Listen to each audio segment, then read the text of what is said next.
I am the Tofu Golem. Please enjoy the video.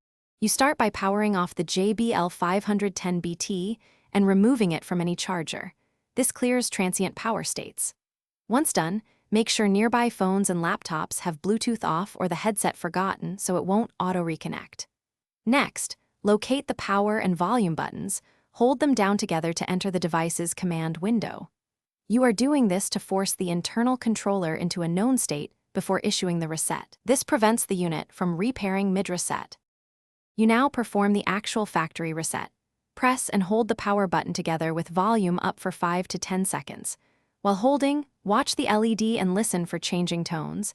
The pattern shifts because the headset erases stored Bluetooth profiles. When you see rapid LED flashing or hear the reboot tone, release both buttons. This clears paired devices and returns settings to defaults. If you need to, repeat once more to ensure the internal memory is truly wiped clean. Finally, power the headphones back on and put them into pairing mode. The LED should blink to indicate readiness.